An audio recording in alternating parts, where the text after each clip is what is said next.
Hi, everybody. Judy, the YouTube watcher, here today with our special guest, Ruth Markel. Most people know her as Florida State University law professor, Dan Markel's mother. She is also the author of The Unveiling. So, Ruth, thank you for being here today. What a pleasure, Judy. Thank you for having me. And thank you. You have the book up last night. You did a great program with Katie Coolady and a large group. So I'm really blessed to get all this support. And thank you again. Yes, we really enjoyed going through your book. Um, do you want to give a quick intro of yourself to people who might not know you? Sure. So my name is obviously Ruth Markel. I'm Dan's mother. Dan became known as the slain professor in Florida, and I became known as the mother of the slain professor in Florida. But we're all Canadians, and we were very, very, very, very traumatized, is the right word, by the murder of Dan. And I wrote a book in 2022 called The Unveiling, a mother's reflection on murder, grief, and the trial life. Okay. And so, what has life been like for you since Charlie Adelson's conviction last fall? Well, it's been very busy, like everybody else knows. We had the conviction November 6th, and a week later, Donna Adelson was arrested at the airport. So, November 13th. So things are busy. And I think that what is good for us, I think we feel we're on the right chapter in this case. It's going to be 10 years in July, and the Danny was murdered. And at least now there's some progress related to some of what were before known as the unindicted co-conspirators now getting arrests and now having convictions and so forth. So I think that that is going really in the right direction. I'll talk for myself. I always have two agendas, and one of them is seeking justice and looking at evidence and seeing where the court case is at. And the other one is really going after my children's concerns. Okay, so I have two priorities and they don't always mesh. So I have to say that out loud, that sometimes when we're seeking justice, sometimes the children's issues become in the behind the scenes. And that's one of the things that I actually want to talk about today is kind of where are we now with some of the updates related to the children. So when I was very much sort of not feeling great in the period that we had grandparent alienation, we did pass the Markel Act in 2022. DeSantis signed it. And I want to share with your audience that there has been a fair amount of people who are using the Markel Act, and they make contact with me through different ways. And I share whatever I can in terms of resources and support. Karen Halpern Cyphers, who of course was the champion of that, but she also did a very nice draft with another colleague of how to use the Markel Act. And I've been basically talking about it. And there's been a fair amount of media inquiries that came through my website and other sources. So that's really a very positive aspect of having that advocacy. And now I'm actually doing what I'll call more intentional advocacy, and it's related to school shootings, victims' rights. And today I'd like to talk a little bit about children and social media. Sure. Well, getting back to Dan, though, was Dan a prolific user of social media? Yes. Yes. So, what was his attitude like Yeah, as far Dan as you was a recall? high end, I could say that very sort of loudly. Dan was a high end user, and I'll say it in those words, of social media, as and in all ways, actually. I'm going to say it. like meaning that as a father, he used Facebook. We used to go, let's say, to the zoo or the park or whatever. He took a million pictures, and then we'd come back to the house and he would excuse himself for 5 minutes and post them right away. So, Mhm. so that was certainly as the father figure. And Dan also really used social media with his friends as a connector. You might have heard in other programs how people said he came in contact with them and he met them and he remembered everybody's birthdays. So he used social media really, really, really a lot and kept in touch. And I think this is one of the sort of attributes that many of his close friends and colleagues, in fact, say about him is how he kept in touch. So that was for sure through use of social media. And then as a scholar, I think it's very important to acknowledge that Dan co-founded Prof's blog in 2005, and this was early. He was a real early blogger, particularly for law. And just to put it in perspective, Facebook came out at Harvard in 2004 and only came out to the public in 2006. And Danny already had started and had support from Harvard and all kinds of other places when he started Prof's blog.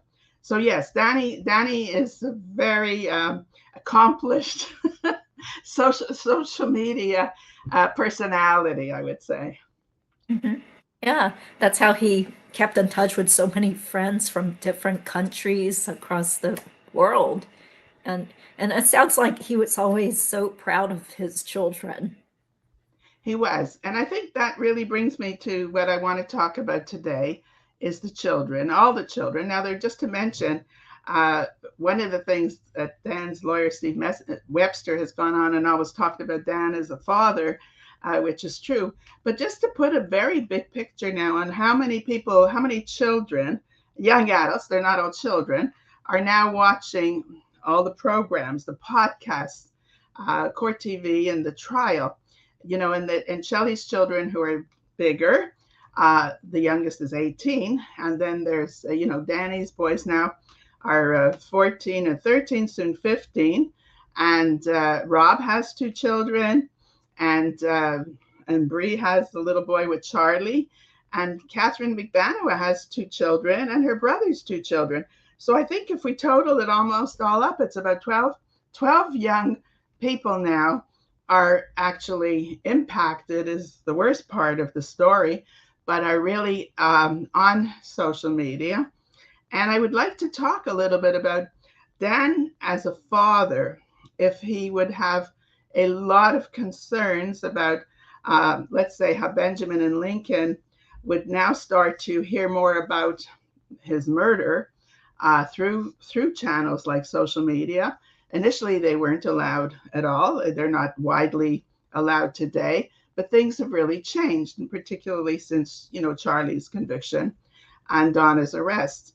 So, what I want to do today, really having this conversation, is bring to mind to all of our audiences now that there are new eyes and ears watching all the programs, and they're also very young, and they can be isolated when they're watching, half of the podcast and listening.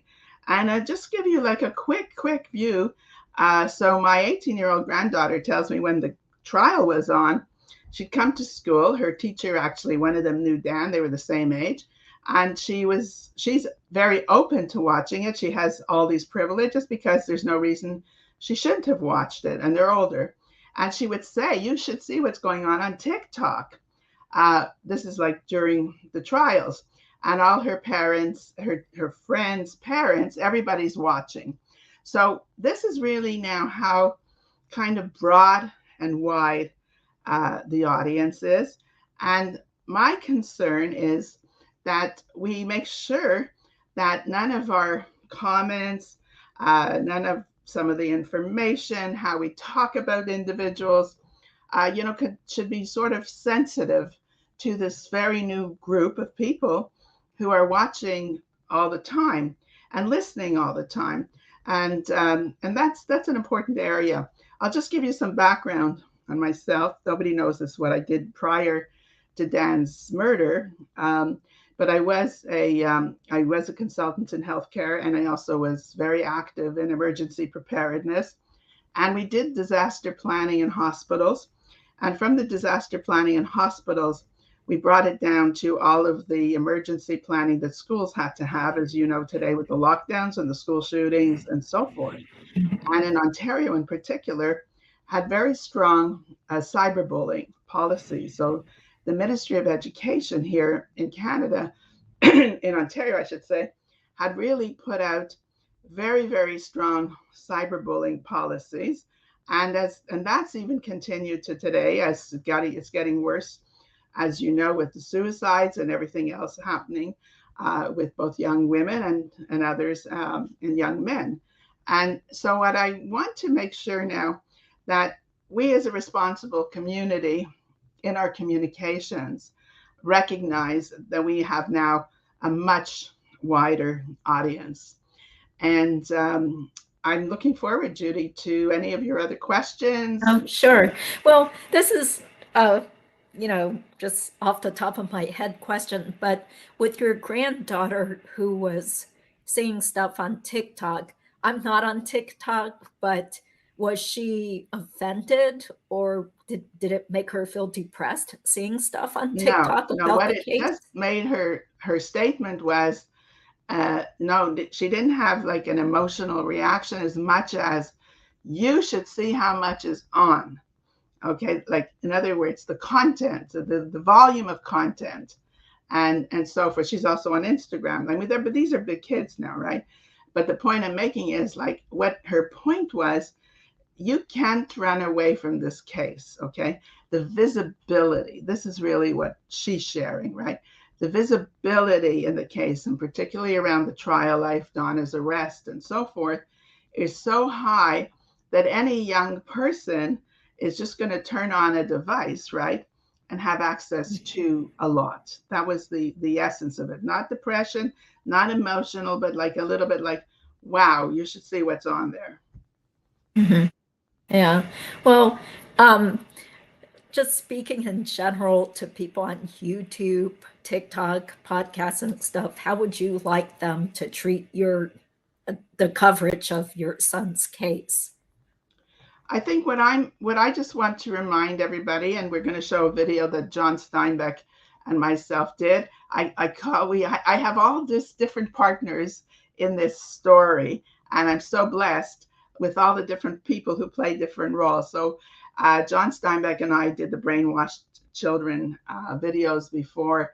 We did alienation, parental alienation, grandparent alienation.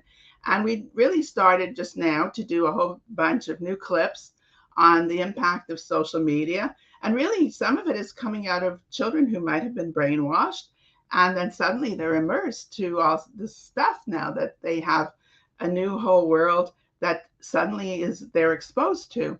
So what I'm really looking at and hoping to get from this talk is that all of us take a sort of a deep breath almost and realize there's consequences to the way in which we put out the material.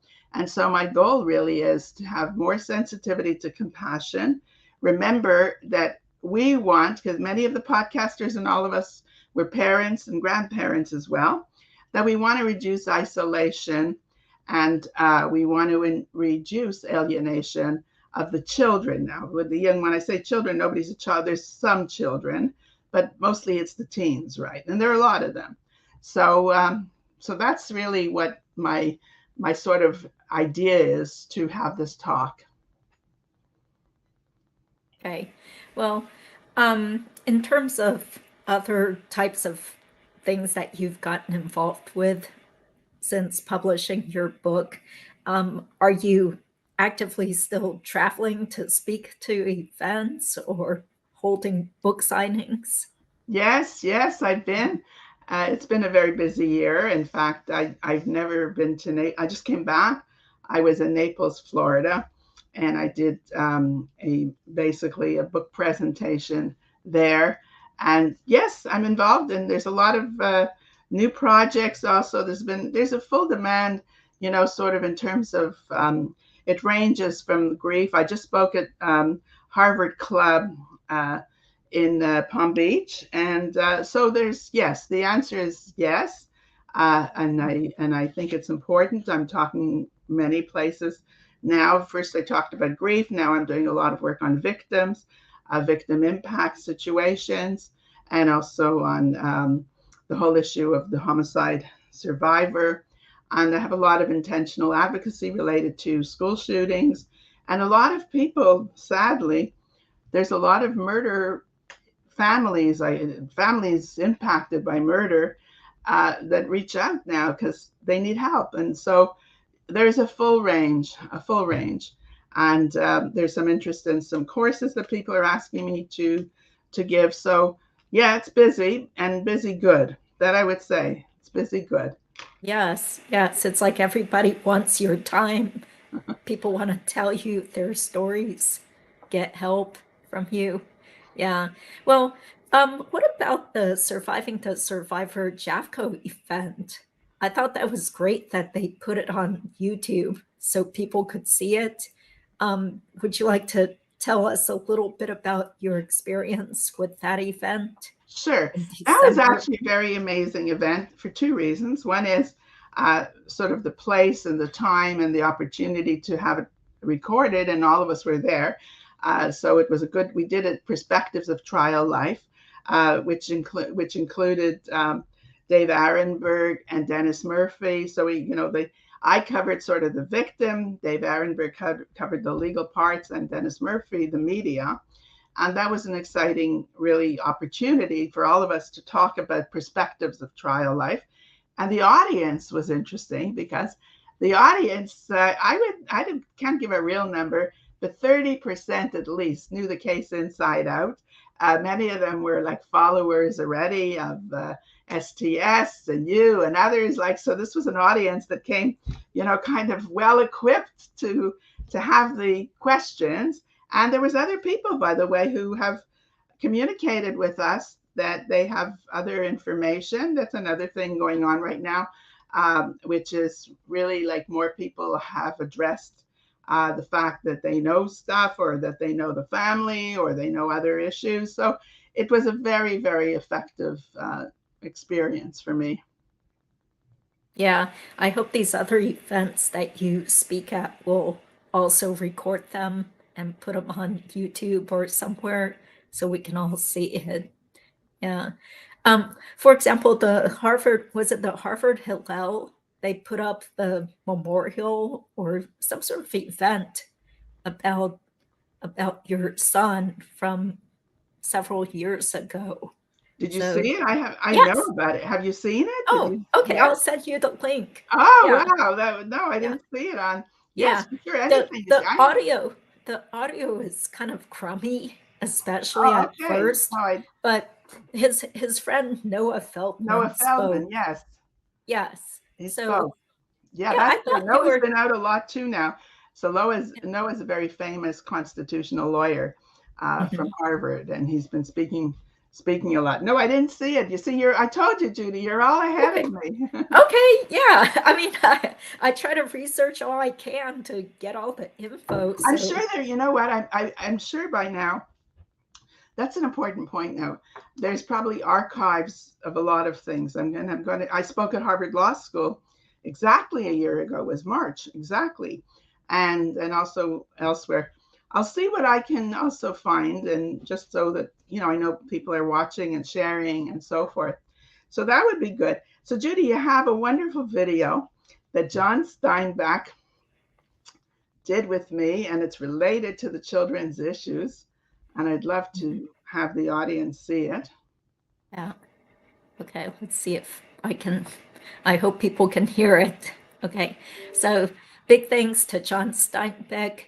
His YouTube channel is called Brainwashing Children, and his brother's YouTube channel is called Carl Steinbeck. So both of them have covered the Dan Markel case extensively. So let's go ahead and Hey, play Ruth, it. what do you think the impact is of social media on all the children that are in the wreckage path, so to speak, of the murder of Dan Markel, your son? It is really alarming and very concerning. that there are a full range of children, all the way from university graduates down to preschool. And the real sad part is at some point, the older children already understand it's murder, that it's about their father, in some cases, Dan Markel, or their uncle, Dan Markel. And other times, the word murder is not even yet on the mouth of a lot of the younger adults, and certainly the younger children.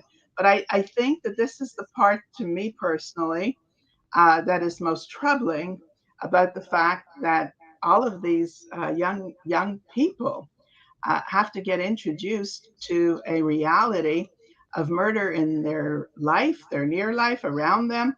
And this is so scary and so unpleasant and so unnatural. So I think that this is the first part that one has to really highlight, that we're dealing with social media and murder.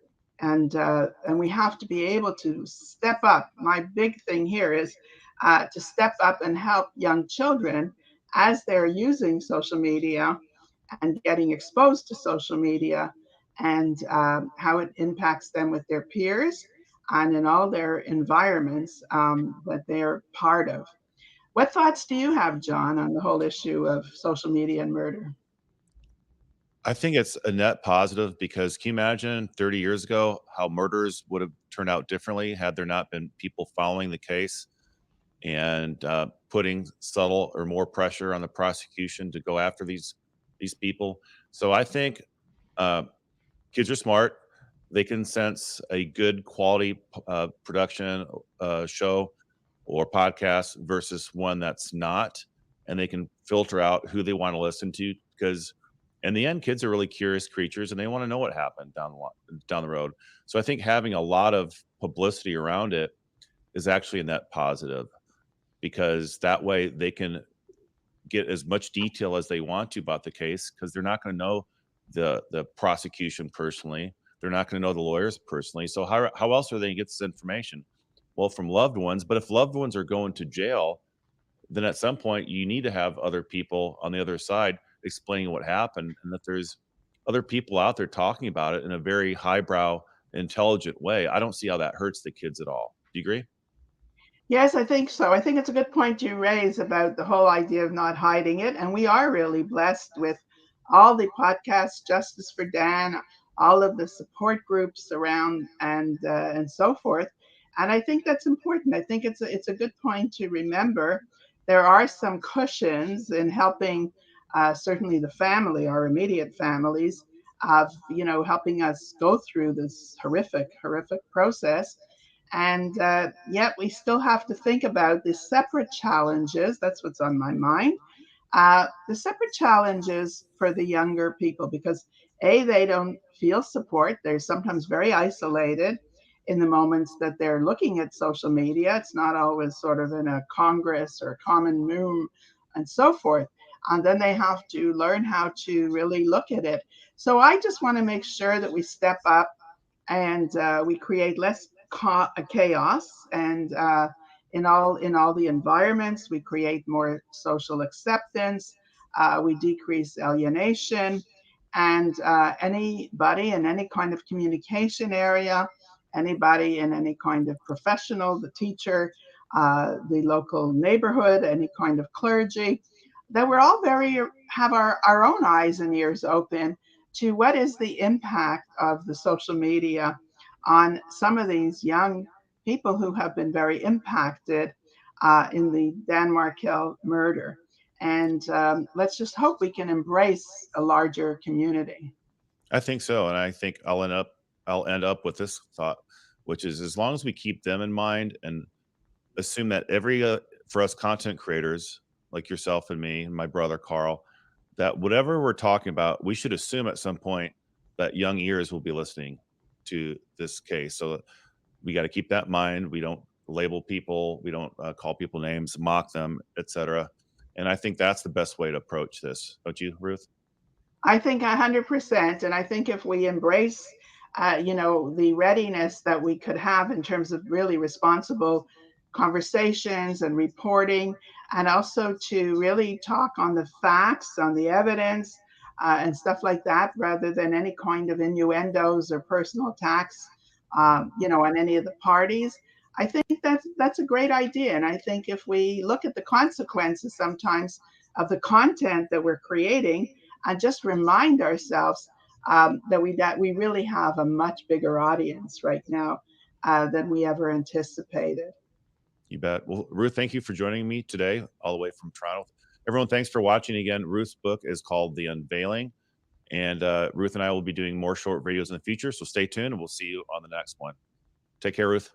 Thank you, John. It's great. And of course, you did the brainwashing, children's brainwashing book. So you also have a strong interest in children's issues. And I do appreciate your support. Thanks. Well, thank you for the kind words, Ruth. And we'll see you soon. Bye-bye, everybody. Thank you.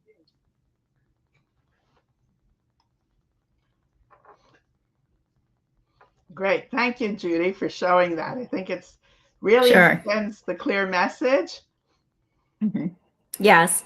I'd like to also show your website so that people will be drawn to it. You can hear more about the book. Yeah.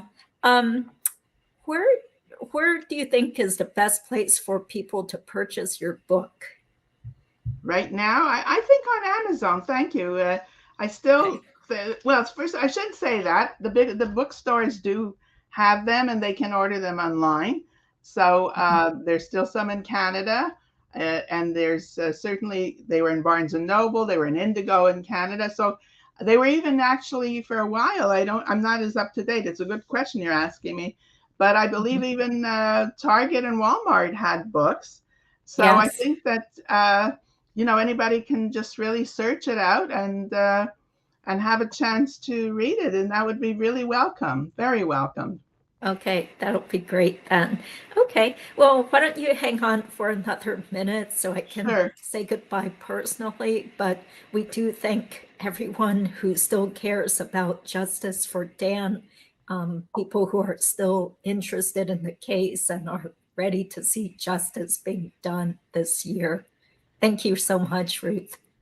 Thank you, Judy. You've been on everywhere. I don't even know how you manage it, because I see you besides doing your own programs and stuff, and I always see your comments. So you've been a real trooper, and I really have to thank you. And I know behind the scenes, in front of the scenes, if I'm ever short a link, Judy sends it to me. So yeah. I have all this wonderful, wonderful support, and on the big picture, you've been exceptional for supporting Dan and creating also this community. This community is, we have to talk about this wide community now who really support and are active in resolutions and solutions and information to the Dan Markel murder. So this is the part where this is an amazing positive experience and contribution to the family. So I thank you again and again. Okay, thank you so much. Have a great day, everybody. Thanks for watching.